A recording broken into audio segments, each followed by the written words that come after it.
You know what I'm scared of? I'm scared to go to the airport. And this is why. So when I walk in, security sees an Arab. But as I mentioned, I have cerebral palsy. So I'm a shaking Arab. So when they look in the camera, they're like, that bitch is nervous.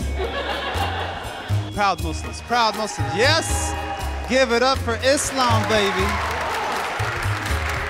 So that's what I'm doing for the Middle Eastern conflict. The question is, what the are you guys doing? Italian guys, they'd be sitting over a dead body holding a smoking gun. They're like, officer, I don't know, I think he shot himself in the back 4 or 5 freaking times. Al-Qaeda claims responsibility for things they could have never done. They call up, okay, do you know the eclipse? We are doing the Muslims Are Coming comedy tour / documentary. We're coming right now to Southern Lake. Next up, Birmingham, Alabama, my friend.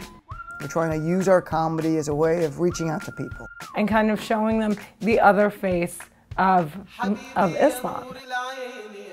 No. I don't think we should have ethnic music. It's ridiculous. On this tour specifically, the target audience is the people who have the wrong idea about Islam and Muslims. 1, 2, 3, Muslims! My parents moved us here September the 8th of 2001. I was fine on the 9th. Pretty good on the 10th. That's about it, really. No mosque, not here, not now. To me, in the last 2 years, I saw the growth of Islamophobia, and then the Ground Zero Mosque with the Lower Manhattan Community Center, I think sparked a whole other wave of anti-Muslim rhetoric. There's mosque controversies going on, and we just really couldn't wait. With the election of Barack Obama, there was this weird thing in the air where suddenly everyone's like talking about, well, he might just be a Muslim. 12% of America believes that you're a Muslim. Like it was like the most disgusting possible thing. Like this guy could be a Muslim, you know, like it was so upsetting. But there's something on that person, maybe religion, maybe it says he's a Muslim, I don't know. You know, there's another election coming up. You talked about not appointing a Muslim to your cabinet. You can't have like candidates slinging barbs at Muslims. Would you be comfortable with the Muslim in your cabinet? And I said, no.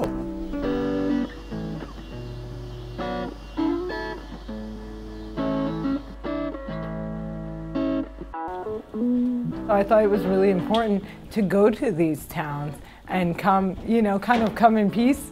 What is up, Birmingham, Alabama? That's all I hear. Each of the comedians is kind of involved in the faith completely differently. They get to see that we're not generic. It's not 1 billion Muhammadatas. I was in the middle of a dance floor, and I noticed this dude checking me out. All of a sudden, the lights turn on, signaling the closure of the bar. Now, this is a really awkward moment, right? Because you have to decide whether or not you're gonna make out with this dude despite knowing exactly what he looks like. And so I asked myself, WWARCOAD, what would Arafat and Rabin do circa the 1993 Oslo Accords? Common form of self-inquiry, I can see. This mom right here is like the number of times.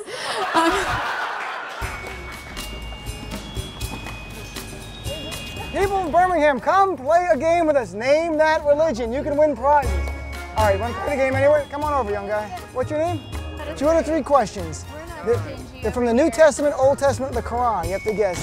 Let the woman learn in silence with all subjection. But I suffer not a woman to teach, nor to usurp authority over the man, but to be in silence.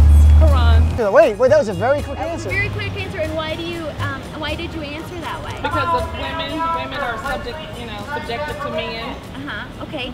Well, the real answer is New Testament. It's from Timothy 2:11-14. Yep. Oh my goodness.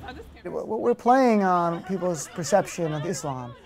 There were several passages we read that were about either violence or have very violent imagery in the passage, or ones that seem to accept the domination of women.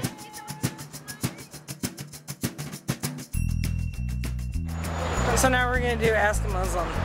First question's always the same. Sharia law or virgins? Let's see what they come up with.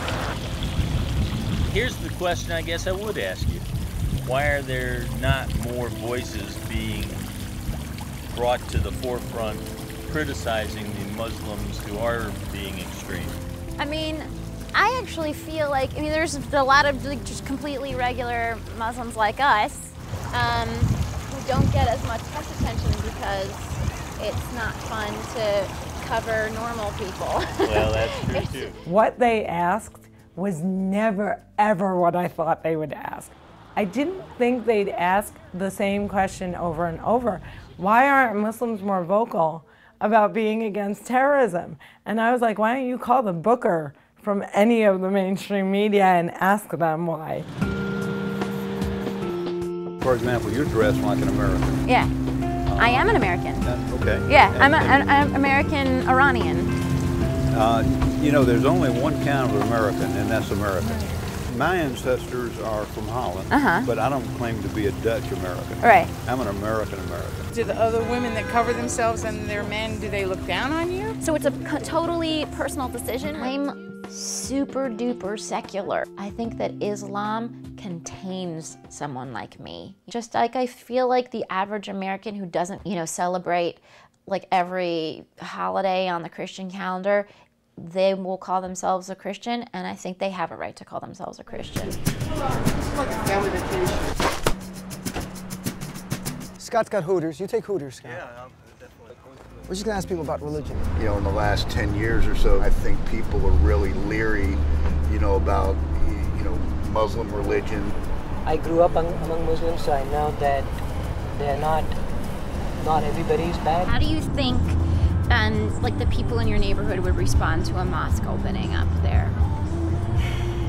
I mean, being in the South, it's more the Bible Belt. I don't really know how people would feel with that, something like that opening up in the area.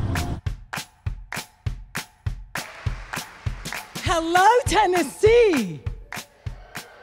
I needed to find a place that I could definitely catch a husband. And I went to the one place I knew I could. I went to Gaza. Do you want to know why?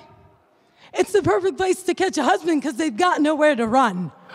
I really don't think that I'm going to hell in a handbasket because I like the word f***.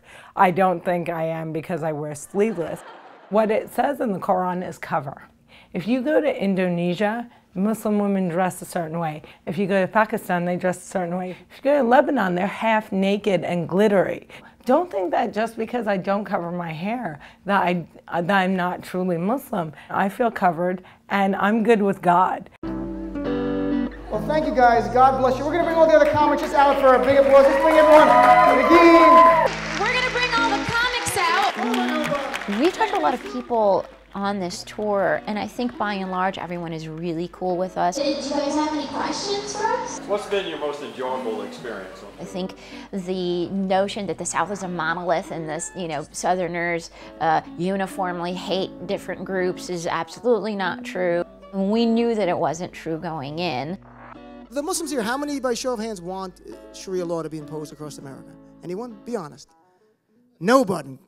Who is starting this rumor? We were never delusional to believe that one comedy tour in a handful of cities will end Islamophobia.